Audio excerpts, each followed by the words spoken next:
नमस्कार, बहुत स्वागत है आपका। आप देख रहे हैं न्यूज़ 18 इंडिया। आपके साथ हूं मैं लवीना राज। नमस्कार, मैं हूं आपके साथ अंकिता दुबे। लोकसभा चुनाव की तारीखों के ऐलान के साथ ही इस पर अब सियासत भी जोरों शोरों से शुरू हो चुकी है। विपक्षी दलों के नेता चुनाव को लंबा खींचने का आरोप लगा रहे हैं और सवाल भी खड़े कर रहे हैं कि 7 चरणों में आखिर मतदान कराने की क्या जरूरत है। जबकि बीजेपी के साथ एनडीए के घटक दलों ने चुनाव की तारीखों का स्वागत किया है और विपक्षी दलों के आरोप पर पलटवार करते हुए कहा कि जब हर पार्टी को बराबर वक्त मिल रहा है तो इसमें सवाल क्यों खड़े किए जा रहे हैं। 7 चरणों में हो रहे चुनाव पर सबसे ज्यादा नाराजगी टीएमसी को है। टीएमसी नेताओं का कहना है कि वो एक चरण में चुनाव करने की मांग कर रहे थे, लेकिन उनकी बात नहीं सुनी गई। तो जहां एक तरफ सत्ता पक्ष स्वागत कर रहा है चुनाव की तारीखों का, जिस तरीके से ऐलान किया गया है, और दलील ये दे रहा है कि जब सबको एक बराबर समय मिल रहा है तो आखिर आपत्ति की वजह क्या है, जबकि विपक्ष चुनाव की तारीखों के ऐलान के साथ ही अब इस पर नाराजगी जाहिर कर रहा है। सियासत जोरों शोरों से हो रही है। विपक्षी दलों के नेता चुनाव को लंबा खींचने का आरोप लगा रहे हैं। तैयारी देखिए, भारतीय जनता पार्टी कोई ऐसी पार्टी नहीं है जो सीजन में तैयारी करता है कि आज चुनाव आ गया तो सीजनल आ गए।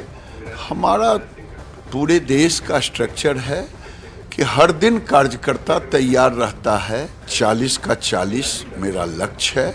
जो एक पिछले बार रह गया है वो कैसे लें, क्योंकि बिहार की जनता आज नरेंद्र मोदी जी को आशीर्वाद दी है। कि हम लोगों का मन था कि एक फेज में चुनाव हो, क्योंकि बंगाल का लॉ एंड ऑर्डर स्थिति बहुत अच्छा है।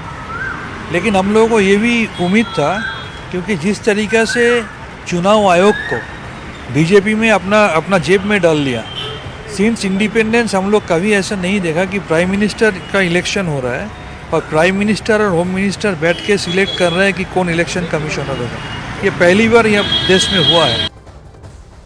और हमारे साथ इस बीच Siddharth Nath Singh, member of assembly election UP assembly, जुड़ गए हैं। सिद्धार्थ नाथ सिंह जी, ये बताइए कि इलेक्शंस की डेट अनाउंस हो गई है, क्या तैयारी है? भारतीय जनता पार्टी की तैयारी बहुत हमेशा है और उसमें कोई दिक्कत नहीं है भारतीय जनता पार्टी को। और मैं इतना ही कह सकता हूं, जिस कोई संगठनात्मक ढांचे के आधार पर कोई राजनीतिक दल अपनी तैयारी करता है वो भारतीय जनता पार्टी है।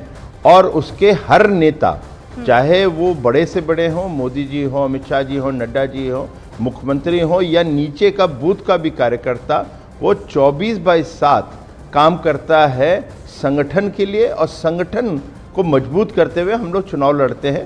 तो भारतीय जनता पार्टी की तैयारी हर राज्य में पूरी है और हम लोग इस पर्व को खुशी से मना रहे हैं।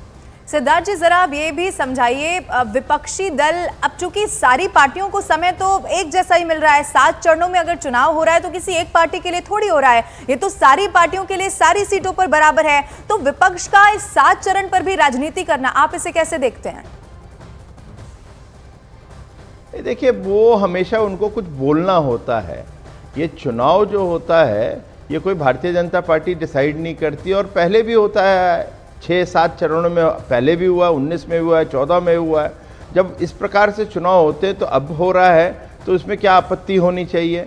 तो उनको आपत्ति करने की एक आदत पड़ गई है और इसलिए वो आपत्ति कर रहे हैं। मगर 7 चरण में हो रहा है, इसमें इलेक्शन कमीशन बहुत चीज़ देखते हैं। अब आप इमेजिन करिए, इतना बड़ा लोकतंत्र का पर्व मनाया जाता है और उसमें आपके सिक्योरिटी फोर्सेस यहाँ से वहाँ मूव करती है, तो उसके लिए आवश्यकता भी होती है, समय भी चाहिए होता है उनको मूव करने का।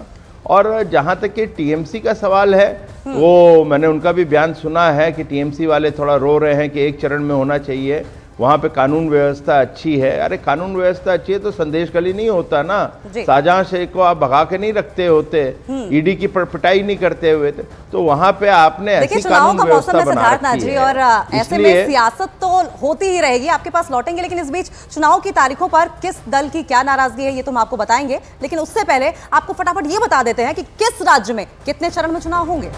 अब आपको ग्राफिक्स के जरिए हम बताते हैं 7 चरणों में कहां मतदान हो रहा है। उत्तर प्रदेश की सभी 80 लोकसभा सीट, बिहार की भी 40 और पश्चिम बंगाल की 42 वो सीटें, इसमें 7 चरण में मतदान होने वाला है।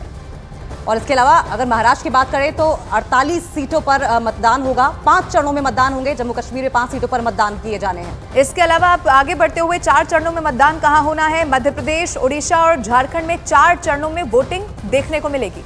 इसके अलावा अगले राज्य की बात करें तो 3 चरणों में मतदान होंगे, छत्तीसगढ़ में 11 सीटों पर जबकि असम में 14 सीटों पर।